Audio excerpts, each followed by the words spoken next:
Ladies and gentlemen, your host for the show, Michael Patrick King.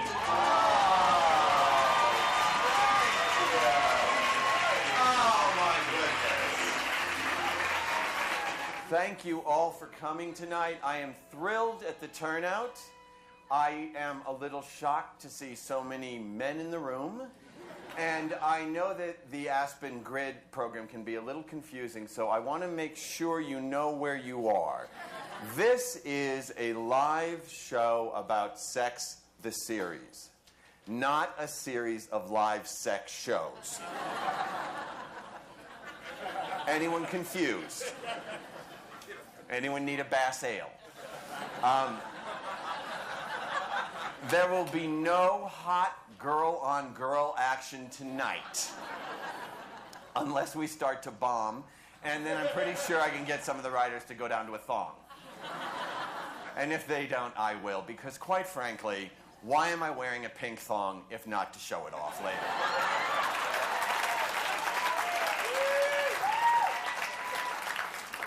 Okay, I have a confession to make. For the last couple of years, I have been in an intense relationship of a sexual nature with 6 different women at the same time. Now, what makes me different than all other men is that these women know about it. In fact, they participate in it every day. They're in a relationship with each other, they're in a relationship with me, all day long, we talk about sex and love. In fact, if you come to think of it, we're kind of like one of those polygamous Utah marriages without the scary redhead, freckle-faced kids.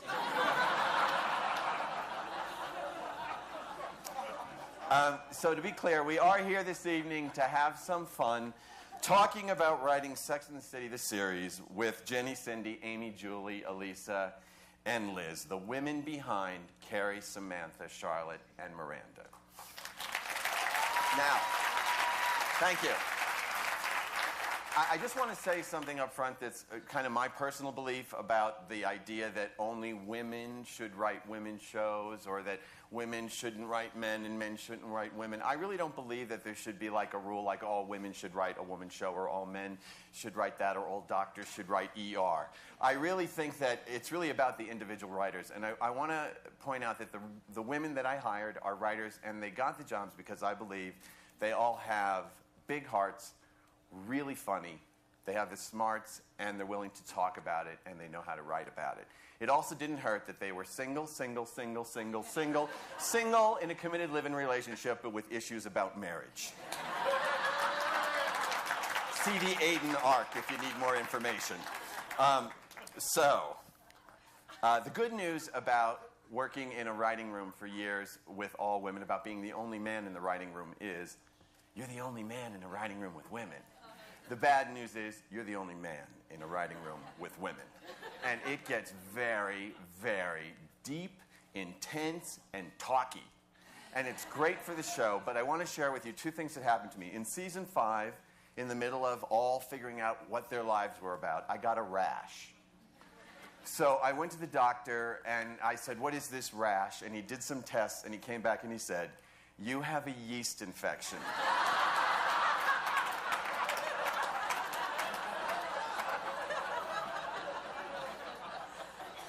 Great, now I'm a woman. And, you know, I've done a lot of on-the-record talk about why I decided that I didn't want to do another season because of the quality of the scripts. But the real reason is I was afraid I'd wake up with a vagina. Yes, I said vagina. And then the final story I want to tell you is at the end of season 6, we had a very precarious morning. What happens is we get together in the morning and we talk about the date that did happen, that didn't happen, the heart that got broken, that didn't get broken, the house that got bought, that didn't get bought, the career that is working, that isn't working. And one day, one of the writers came in very upset because her ex-boyfriend had published a memoir where he did a character based on her and had used the dreaded the phrase, baby fat. Exactly. 2 days later, we were still talking about baby fat.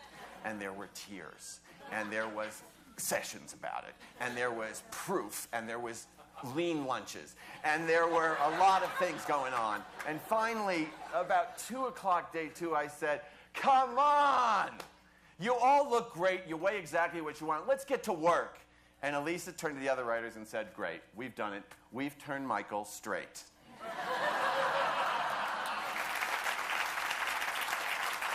Ladies and gentlemen, a writer's best friend, Sarah Jessica Parker.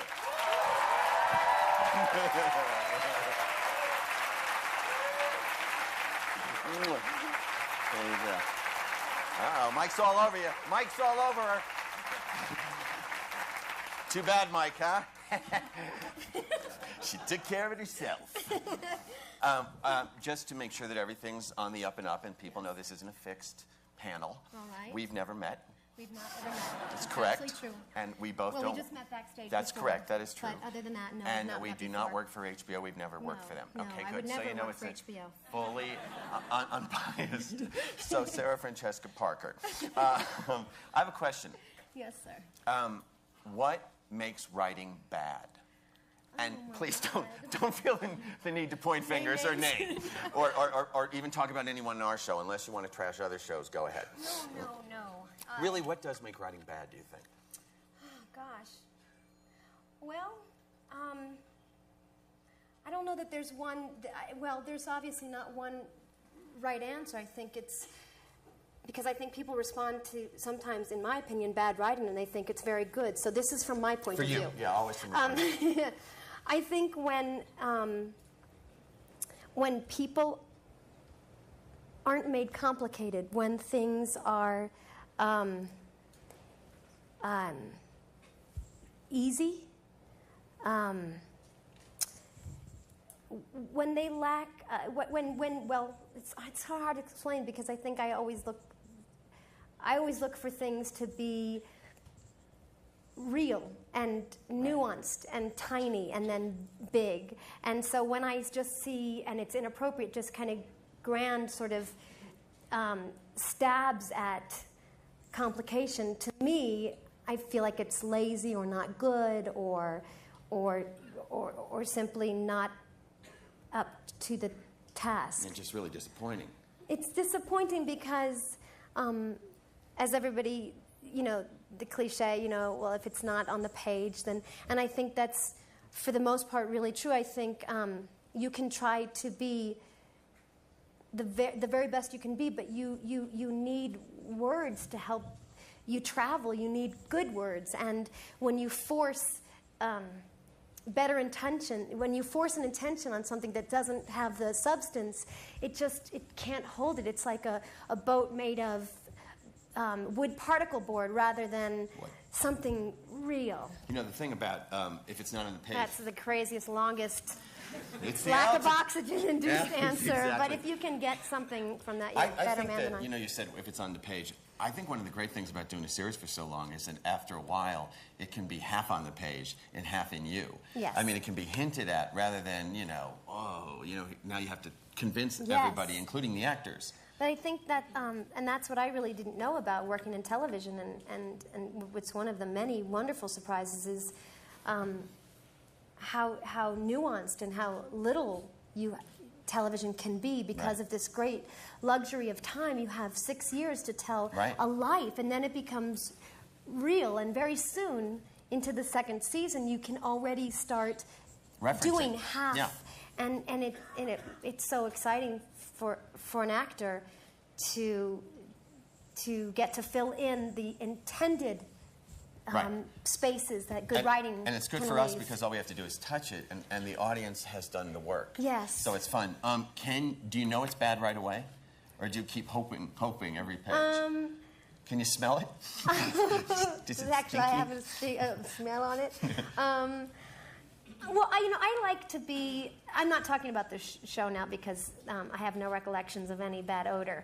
So just in general, I think I tend to be a rather hopeful person when I read a script, and I keep mining. I want to find that it's good, but there is real disappointment when something's not good for me, because it's like, it's like a book. You want the book to fill you, and... Yeah, we had a great thing because we all knew each other. So when you're on a other project, how much power do you need to get change in the writing? Well, I don't know. I think it's going to be curious to find out. You know, in the past on hiatuses, when I've done films or worked in the theater, I wasn't so entrenched in the way we work. And I think it'll be, you know, an interesting and curious experience to see what it feels like if I'm not being part of the producing team, what it feels like to, if you say yes to something, to help, if it has any, if it's necessary to fix things, how you very gracefully and you finesse something along. Well, she's been very graceful with us, because when something wasn't right, she'd say, I think we should look at this area again. And I would say, okay. And very rare. And honestly, but very rarely we ever have to. Very rarely. But there's a section, and she always says, this could be better. And I'd say, what exactly? Because it's once we were in Carrie for a while, I figured she knew exactly what she's talking about. So she'd say, well, let me talk a little bit. And I said, well, just do it. She said, I'm not a writer, I'm not a writer. And then she'd go ahead and do this riff. And I write it exactly. And then it would go in. The phone call to Big in Paris, the drunk phone call. She wrote verbatim. Well, but, you know, you start thinking on the rare occasion when you and I have worked on things, you start, there's a house in which you work now. And so, based on what I've learned, all that has informed anything that I would say to you in a room, if I have the balls to say to you, can I work on a scene with you? So it's with, you know, out of only, you know, great respect that I would even engage in. Yes. Okay, how was Square Pegs different from Sex and the City? Well, some people think that Patty Green grew up to be Carrie Bradshaw. And you know what? I don't think that's such a leap. Does anybody remember? Especially when they're playing on Nickelodeon in the future. Well, oh my God. Well, I don't know if anyone ever saw Square Pegs, but actually, oh, that's nice to know. But you know, she do something from Square Pegs right now. Put some glasses in a locker. She was very, very bright, and she was, you know, one of those girls in high school who, you know, her mother would tell her, just try to get yourself to college, and then you'll find somebody you can talk to outside of your best friend, Lauren Hutchinson. And I actually don't, you know, there are some, you know, obvious aesthetic differences, but who's to say, really, what Carrie Bradshaw was in high school? But how was I different on that show, or how was it different? Just writing. Anne was a very, very grown-up writer. And she was amazing. You know, she was just coming off of Saturday Night Live, and she was... And Bates, right? And Bates. And is it Bates? No, it's Ann Bates. And she was amazing, and she had also on staff with her, she had Rosie Schuster, and she had Janice Hirsch, and she had Margie. Oh, my gosh. Grossman, right? Yeah, Margie Grossman, who's maybe some of you know. She's dead. Who was a wonderful, wonderful writer, and a kind of pedigree of coolness, you know, I thought anyway. And it was wonderful. I had literally nothing to do in a room in any official capacity. I was a classic hired hand, but I loved them. I knew enough to know that they were smart and funny and crazy. I have another question. Voiceovers. Friend or foe? Oh, you know, that's such a complicated question. We've been, you know, I mean, whenever people do parodies of our shows, those bastards, what they do is they always go, meanwhile uptown, meanwhile downtown, meanwhile inside, meanwhile outside. That's fair. Just kidding. It's true. I mean, and in the first, the first year, the voiceovers were ridiculous. Oh, they were endless. And I think that the thing that's hard about it is that I don't even like to brush my teeth alone. Like, I like to always... I'm one of 8 children. I always like to be with everybody, you know. And voiceovers, they force me all alone into a room. And, you know, it's tedious. Those of you know, there's something rather tedious. It's repetitive. You know, I have to do it at least 3 times so that I give Michael Patrick and his editors, you know, choices. And, of course, I want that for myself, too. But it's tedious. It's little tiny work, and so it's the hardest part of the job for me, and I'm alone, and I don't like to be alone with my thoughts. How horrifying. And so it's the hardest part of the job for me, but I'm really glad that it's there because I think it does an enormous, you and I talked about it recently, it does an enormous amount of work for us. It allows us to add pages and pages of story for all the characters without the production costs and without the time. I mean, it's really, it was a clever concept. Well, for a writer, it's your best friend. You can just get right into the moment you need. And our big thing in the writing room, I don't know if anybody picked up on this, but our big subversive end of the series thing was that there were no voiceovers in the last episode, except for at the very end, at the very top. And the whole conceit that we had was she left her computer, she left her column, and we were really kind of in the writing room frightened, you know. Scary. And as a result, people, they were perfect. And people kept saying, "Oh, I felt so much," and I couldn't help but wondering if it was because we stopped telling them what to think. You know, they were allowed to feel the experience, and also the isolation of that particular experience. Yeah, we think, you know, that in the writing room that Carrie's the hardest. She's the hardest character. I'm very flattered. She's hard because she's two people. She's the person and the writer, and so all the column stuff has to go to a higher level. So we're always terrified about getting Carrie. Why do you think she's the hardest? Well, I think because, I mean, they're all wonderful and they're all challenging, but she's kind of a hard. If you can get Carrie, you can get the show. With the other three women, they are intentionally archetypes, and I think that, and what everybody, your stellar writing staff and yourself have worked so hard to do is make sure you keep them archetypes, but you make them more and more deep and complicated, and really flesh them out, and still they are identifiable to the audience. Yeah. And I think that it's not easier, but there is an understanding. I think Carrie is, you know, the everyman, and so she can, which also allows for a lot of freedom in clothing and hair and dress and makeup. And I think it just, you know, it's like your mother setting you free. It's daunting, you know, how to make choices, I think. And I'm glad that, I was always glad for that. Yeah.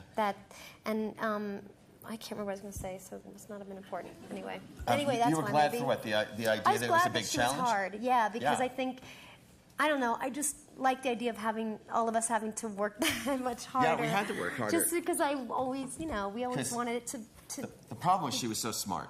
I mean, I learned very early in the show, we were doing the show about, it's called Bay Married Pigs, where she goes out and this guy comes up to her and she knows instantly he's the marrying kind. Oh. And I wrote a whole version of that script where she didn't know, and she couldn't figure out what his problem was. And all of a sudden, Candace Bushell, who was around at that time and wrote the book, and it makes these gigantically great sweeping statements. I said to her, would Carrie know that this guy was a marrying guy? She said, oh, honey, every woman in New York knows everything about every man's penis. And I thought, if you can make a statement like that, then Carrie knows that this guy's the marrying guy. And so when we realized that the only person Carrie doesn't know about is herself, it got harder. Good. Good, thank you. I'm telling you, I'm scared when I give you a script. There's a person that sounds bad. No, not because of you, the person, but because of I pitch the entire season to Sarah Jessica every year, like she's, a movie preview in Glendale for a reaction. And I always am like this. Yeah, she's always great. And then I walk away, and we all go away, and we write them, and then we hand them to her. But I personally think you write, you write to impress. I mean, that's terribly revealing. But, I mean, you write to impress the entire world in general, but you put someone there that you're going to hand it to. And for me, that was you, because you're Carrie and I'm writing the main character. Do you act for someone? Oh, God, yes. Yeah, I mean... Do you have one person that you're targeting, like, I hope this person likes this work? Well, not to toss it back at you, but I want very much... I mean, I think it's a flaw. It's a fatal flaw to want to have that be something that's really actually important to you, to want to make people happy or proud. I'm serious. It's the codependent because I acting think school. there are people who have the ability to not need that, but I always worried what you thought of I always want you to be happy with whatever. I said to you after I read the last two scripts, I said, these scripts, I just thought they were perfect. They were perfect, and the only thing that scared me was then I had to do them. right? Yeah. I told you that on the phone. That Yeah. that terrified me. She actually told me on my voicemail, if you'd like to hear it, I saved it. Do you know how many times I've had to save it? 9. So it doesn't get deleted. It'll be a bad day for me when I delete it. But you do. But also, I think the crew becomes very complicit. For me, they were on the. I was very reliant on the camera department, not just for obvious reasons. I mean, but. Meaning. Hey, that was a good joke, almost. Yeah. Almost. But We'll punch it up. But that's what you're here for. But I just really, I just wanted them to be proud of the work that they were part of. I know, I actually mean that, but hardest scene. describe it. Do you have one that you thought, oh, this is I don't know, this is the hardest scene I've ever had to do for you guys?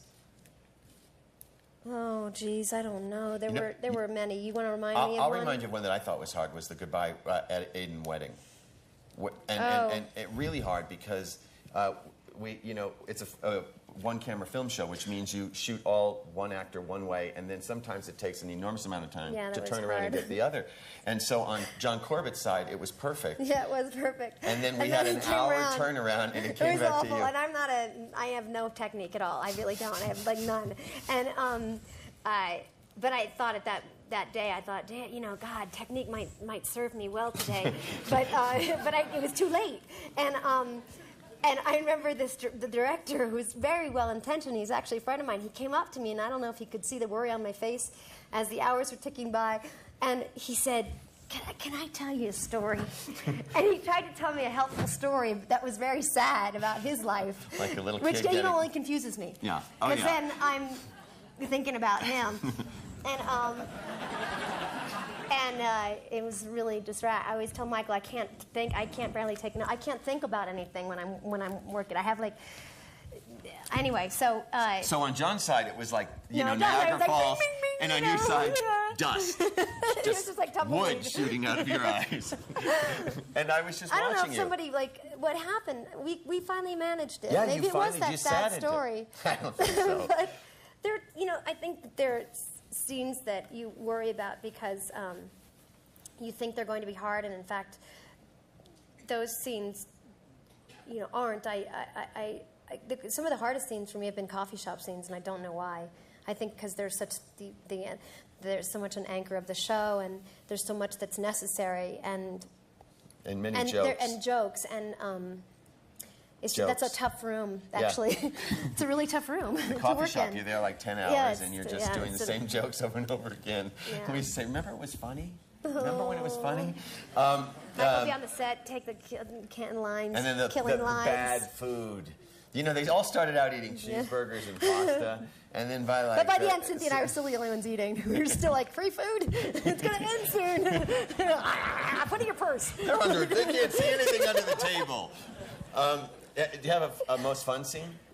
Oh my God, no. I've had so many fun scenes. Scene you regretted? Saying yes to? No, because even the one I thought I regretted saying yes to, when I saw it, they showed where were we? They showed, in the farewell, they showed me saying that, I really didn't want to. I begged you. Not to the fart? No, that I understood. No, when Carrie got a diaphragm spine. Carrie got a diaphragm whatever. Yeah. But when I saw it, I was like, well, that's not... But that's... What you say, that's not true? No, I trusted it happened to somebody. I've gotten my diaphragm stuck many times.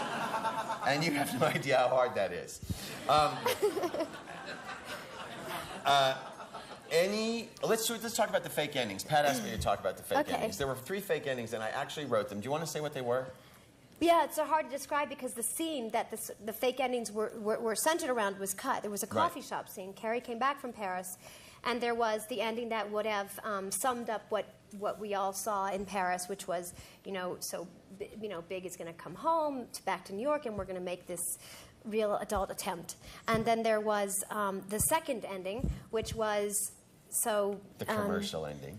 which one was that? That was when, like, I'm marrying Petrovsky. Oh yeah. Now, Would you none all of these- ladies be my maids? Will you be my maid of honor? Yeah. Will you be my maid of honor? Will you be my The maid of honor. And they all say, you can't do that. We knew what the show was going to end, but there was so much press that I wrote a really commercial ending that almost made Then me you gag. made one, you know, the classic, you know, Big I'm stood marrying you the up. city.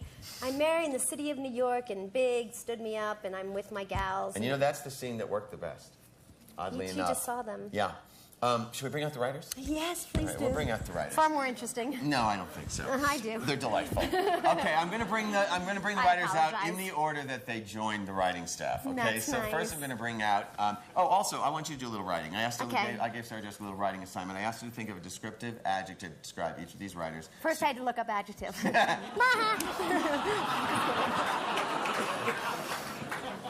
And descriptive. And okay, kidding. so Jenny, I'm going to bring out Jenny Bix, who's the executive producer. And before I bring her out, I want to say that Jenny's range on the show is she actually created the character of Mr. Pussy, a man who only Something to liked make her oral family sex. proud. And she also wrote the episode where Misha kills. Petrovsky kills the mouse, and Samantha really deals with her cancer. So the adjective to describe Jenny would be Mighty. the mighty Jenny Bix, ladies and gentlemen.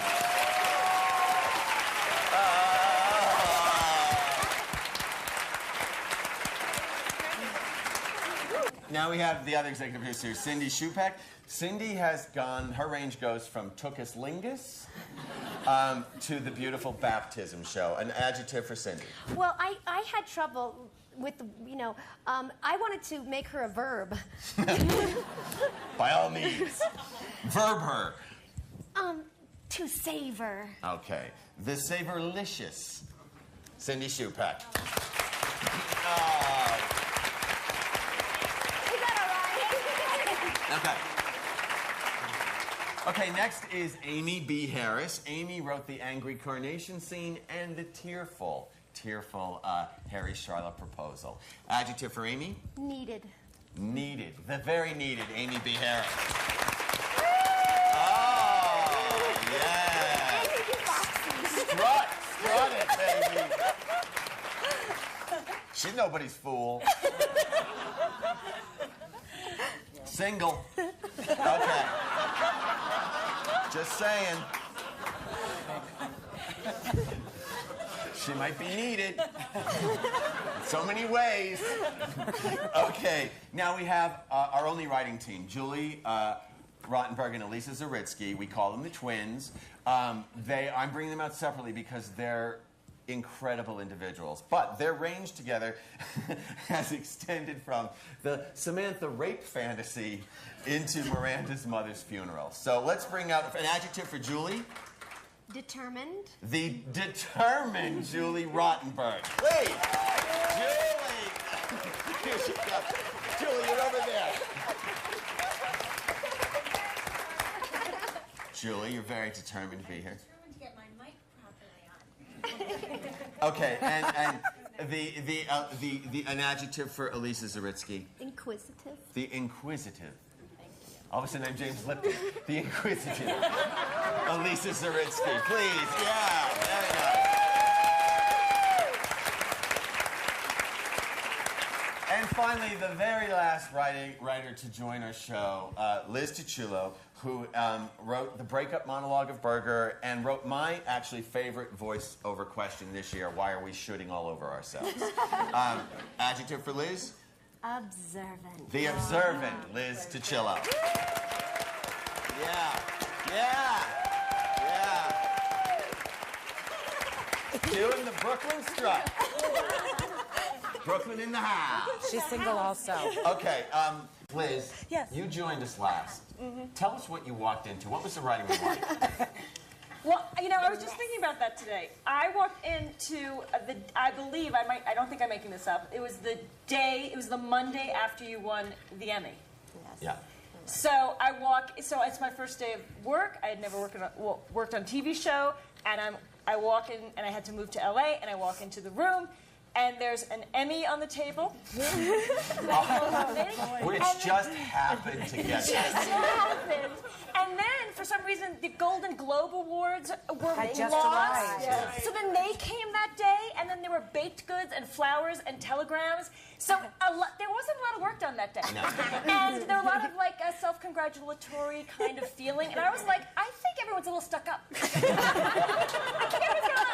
supporting the show because they seem so nice when I interviewed with them. They seem really all down to earth, but I think they might be full of themselves. I'm so worried. I want to just ask families' reactions to working on the show. Amy. I think my parents are actually in the audience tonight.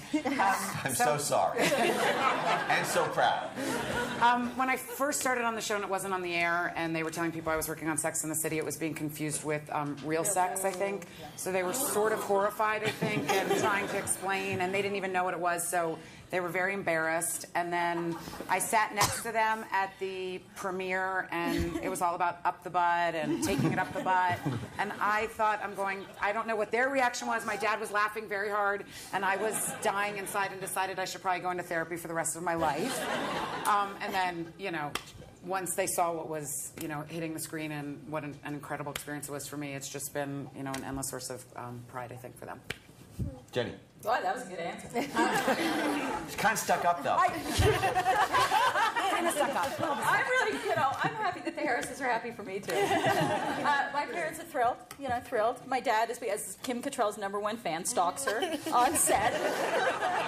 You don't blame the man. You can't. You can't blame the man. She's lovely. She's lovely. They're thrilled. They're thrilled. They're thrilled. Liz. I hadn't even thought about that. Thrilled to have a job, that I got a television job, that I wasn't going to be poor the rest of my life. And then my 83-year-old mother, unfazed, thought it was fantastic. Started watching it, got all the episodes and watched them. And then I have this conservative brother and sister-in-law who it actually made them loosen up because we ended up having to have these conversations about the show. So it actually enriched our relationship. Julie. Oi. Julie's of an intellectual Jewish family in Philadelphia. Originally, of course, my parents did not have HBO, and is that funny? They only watched Sad? Channel 13. So I had to sort of really give them all the cues they needed, that this was a really great show that people love, that has been critically received, and started, pulling up all the old, any kind of reviews that had the words Dostoevsky, and which we had been compared to by some, cockamamie academic and some obscure guide. And also once I introduced it to them and they heard I was working on it, slowly but surely their friends came out of the closet. People they never knew watched the show it turned out to be huge fans, so that sort of gave it a lot of legitimacy, and it's.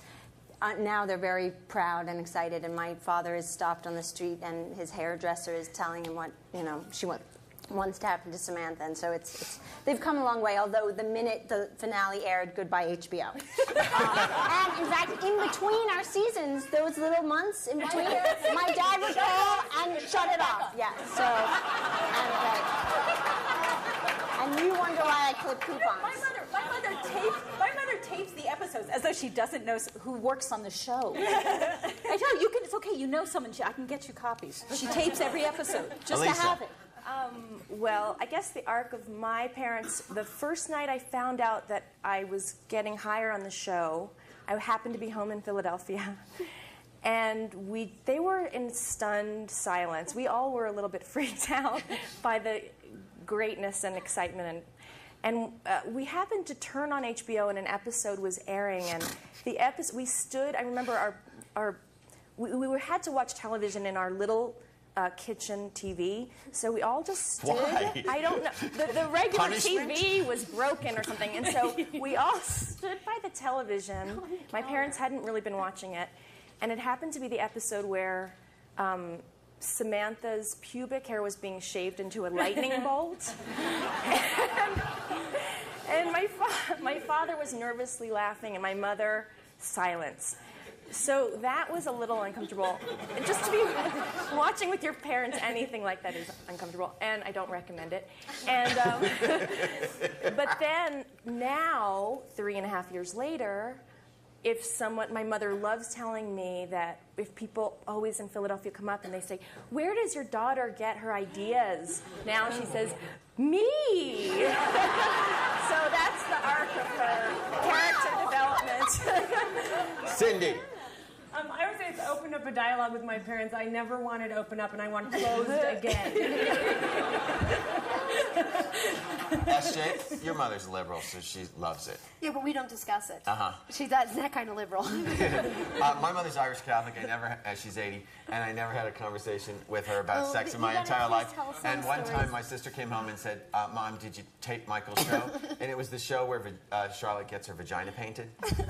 And my mother went, I don't know. I put that tape in, and I got all flustered. And I said, Mom, what did you think of the show? She said, I gagged.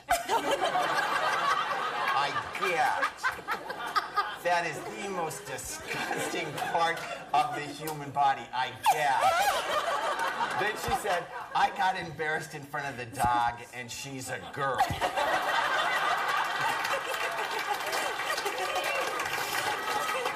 All right, I'm gonna say some of the criticisms we've had, and anyone can react. Women don't talk like that. That's not true. We do. Just talk to the van driver who drives us to work. Also, He's heard it all.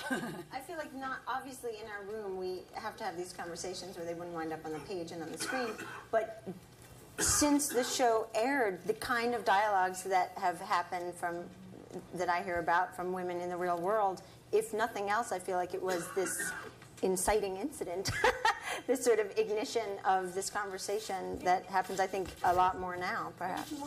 I mean, we always said to women, at least think like this, and then are we going to get a nerve if we say it out loud? And then I think women did start, and we started. I mean, for all of us, or at least for me, it was liberating to be in a safe room with people who you could say aloud things that you thought.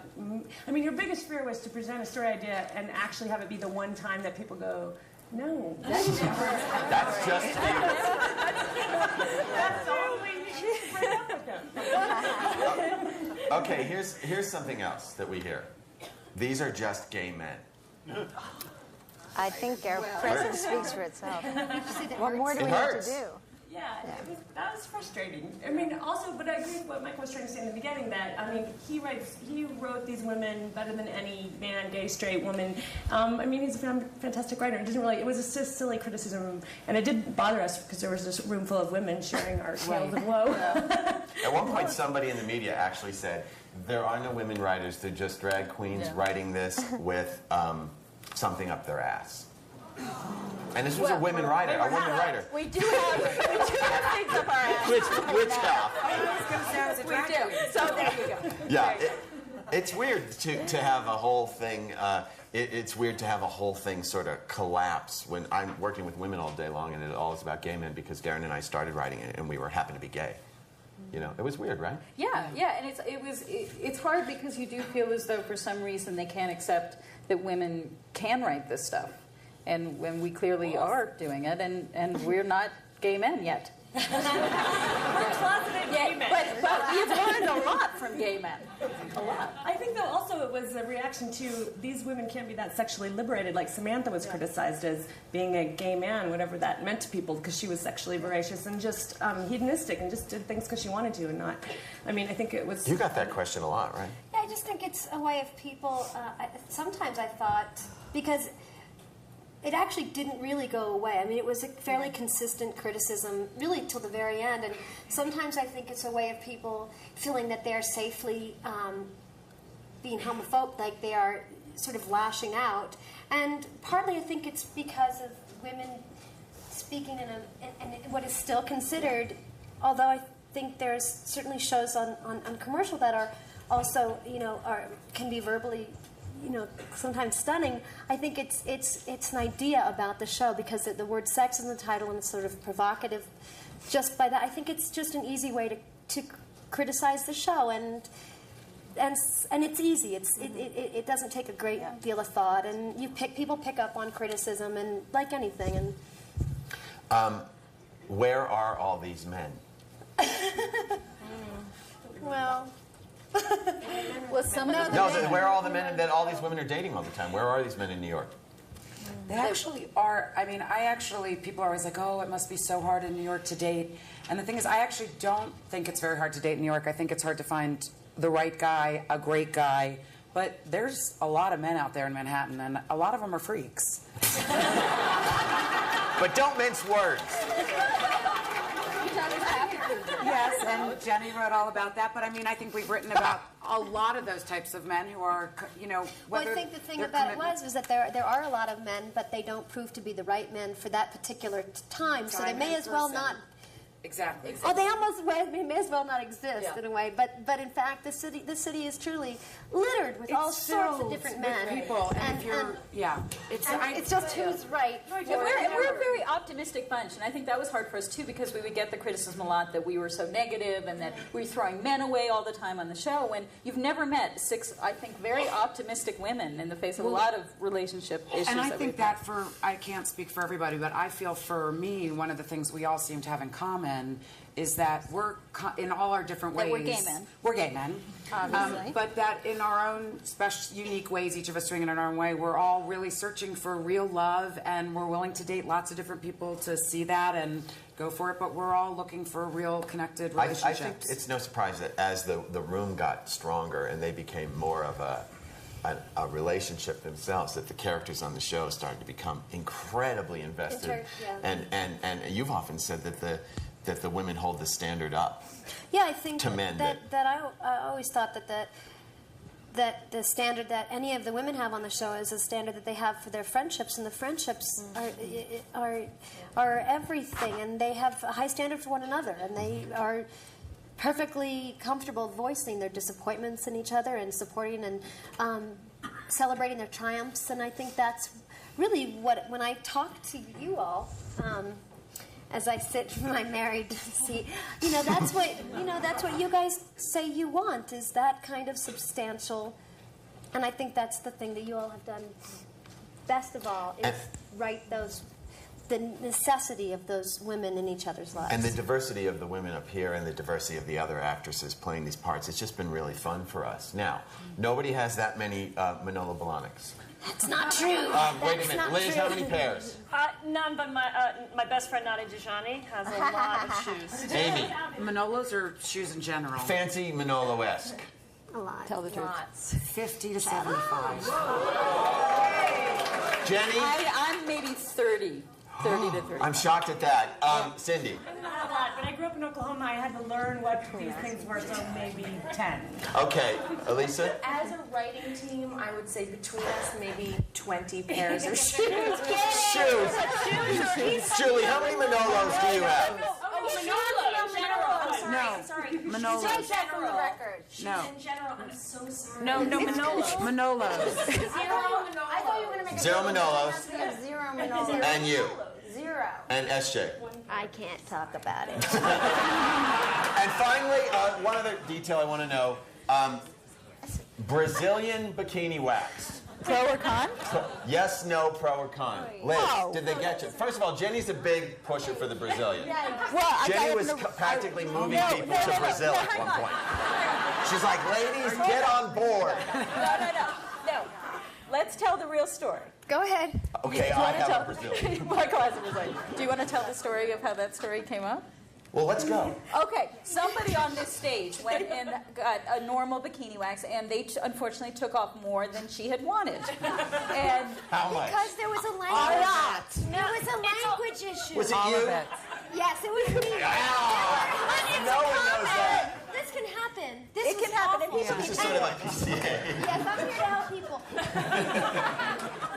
And my husband, this husband didn't believe me. I tried to stop her.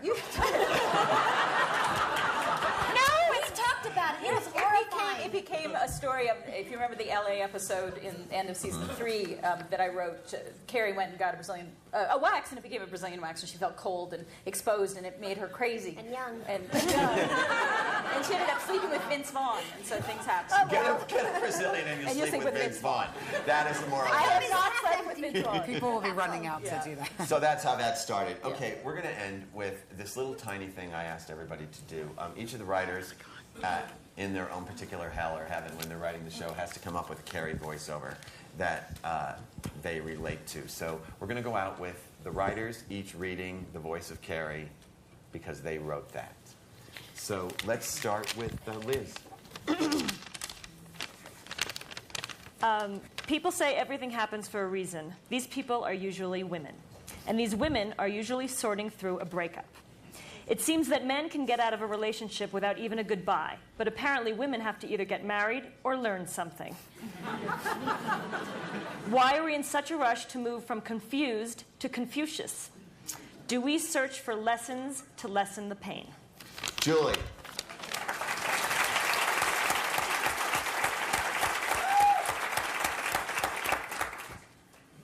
First of all, to do these when Julie. Jessica's sitting here. Okay. Julie. As progressive as our society claims to be, there are still certain life targets we're all supposed to hit. Marriage, babies, and a home to call your own. But what if, instead of breaking out in a smile, you break out in a rash? Is something wrong with the system, or is it you? And do we really want these things, or are we just programmed to think we do? Amy. Here I was, a 35-year-old single woman with no financial security but many life experiences behind me. Did that mean nothing? After all, heartbreak and breakups are the hardest kind of work, so shouldn't there be some sort of credit for enduring it? And if not, how do you retain any sense of value when you have nothing concrete to show for it? Because at the end of yet another failed relationship, when all you have is war wounds and self-doubt, you have to wonder, what's it all worth? Elisa. One of the signs that a female gorilla is in love is that she can be seen picking nits off her male companion. And yet in humans, nitpicking can ruin a perfectly good evening. Not to mention a relationship. Are there times when the ladies should just shut the fuck up? Oh, yeah, the guys like that one. Oh, yeah. Jenny. Oh, that's a big hit with the guys. But we're not done yet. Since birth, modern women have been told we can do and be anything we want. Be an astronaut, the head of an internet company, a stay-at-home mom. There aren't any rules anymore, and the choices are endless, and apparently they can all be delivered right to your door. But is it possible that we've gotten so spoiled by choices that we've become unable to make one? That a part of us knows that once you choose something, one man, one great apartment, one amazing job, another option goes away? Are we a generation of women who can't choose just one from column A? Did we all have too much to handle, or was Samantha right? Can we have it all? Cindy. This is an episode where Carrie was one bad date away from becoming cynical. So maybe it's not even advisable to be an optimist after the age of 30. Maybe pessimism is something we have to start applying daily, like moisturizer. Otherwise, how do you bounce back when reality batters your belief system and love does not, as promised, conquer all? Is hope a drug we need to go off of, or is it keeping us alive? What's the harm in believing? Great. And I'm going to read the first part, and I want you to read the second, okay? And mine is, maybe our mistakes are what make our fate. Without them, what would shape our lives? Perhaps if we never veered off course, we wouldn't fall in love or have babies or be who we are. You do the honors. After all, seasons change, so do cities. People come into your life and people go. But it's comforting to know, the ones you love are always in your heart. And if you're very lucky, a plane ride away. Thank you.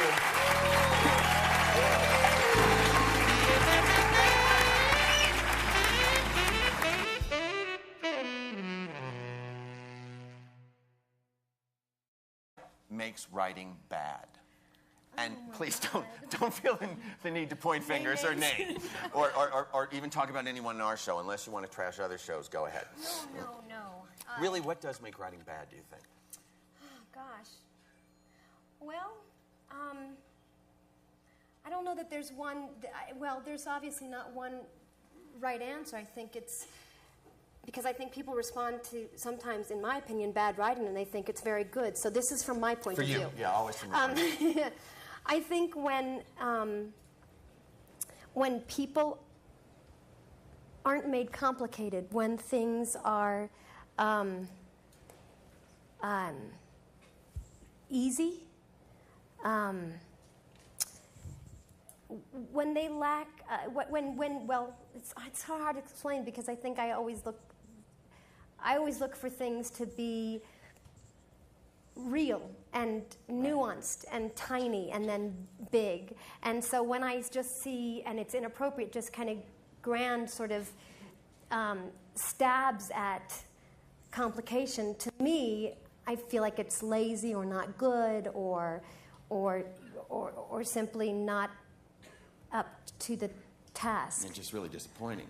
It's disappointing because, as everybody, the cliche, well, if it's not on the page, then, and I think that's, for the most part, really. CD Aiden ARC if you need more information. The good news about working in a writing room for years with all women, about being the only man in the writing room, is you're the only man in a writing room with women. The bad news is you're the only man in a writing room with women. And it gets very, very deep, intense, and talky. And it's great for the show, but I want to share with you two things that happened to me. In season 5, in the middle of all figuring out what their lives were about, I got a rash. So I went to the doctor and I said, "What is this rash?" And he did some tests and he came back and he said, "You have a yeast infection."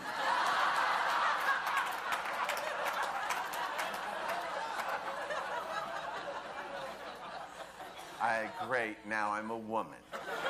And, I've done a lot of on-the-record talk about why I decided that I didn't want to do another season because of the quality of the scripts. But the real reason is I was afraid I'd wake up with a vagina. Yes, I said vagina. And then the final story I want to tell you is at the end of season 6, we had a very precarious morning. What happens is we get together in the morning and we talk about the date that did happen, that didn't happen, the heart that got broken, that didn't get broken, the house that got bought, that didn't get bought, the career that is working, that isn't working. And one day, one of the writers came in very upset because her ex boyfriend women at the same time. Now, what makes me different than all other men is that these women know about it. In fact, they participate in it every day. They're in a relationship with each other, they're in a relationship with me, all day long, we talk about sex and love. In fact, if you come to think of it, we're kind of like one of those polygamous Utah marriages without the scary redhead, freckle-faced kids.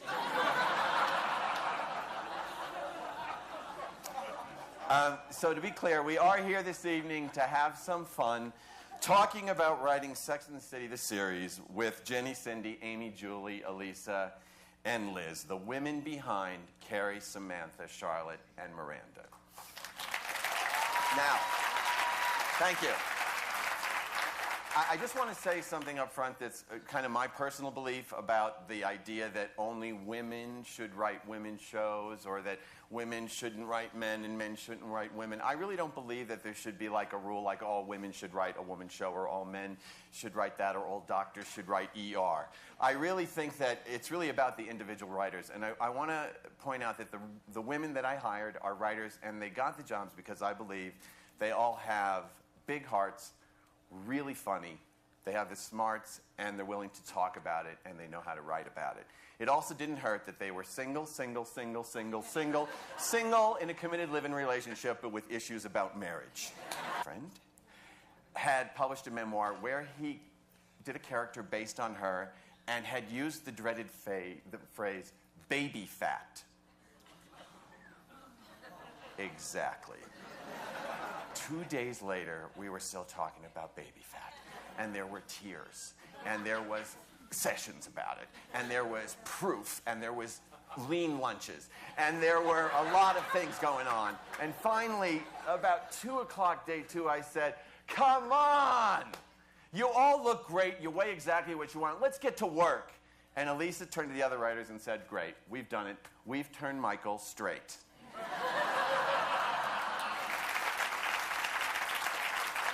Ladies and gentlemen, a writer's best friend, Sarah Jessica Parker. There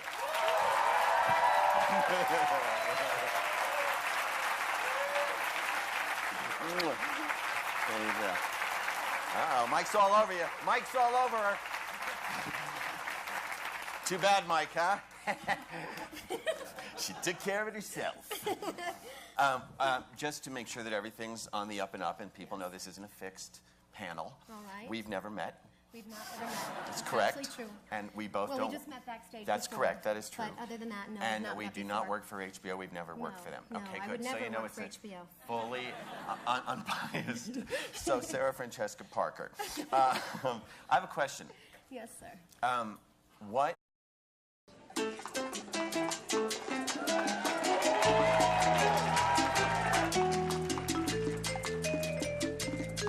Ladies and gentlemen, your host for the show, Michael Patrick King.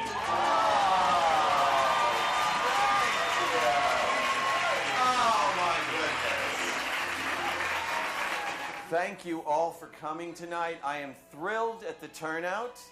I am a little shocked to see so many men in the room.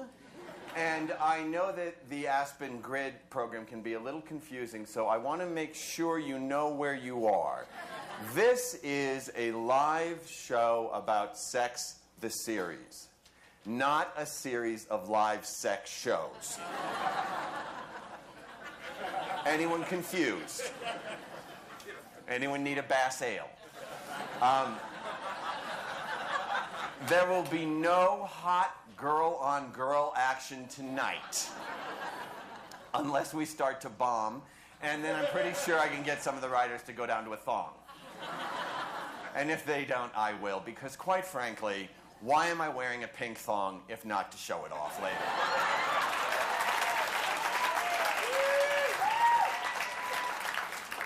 Okay, I have a confession to make. For the last couple of years, I have been in an intense relationship of a sexual nature with 6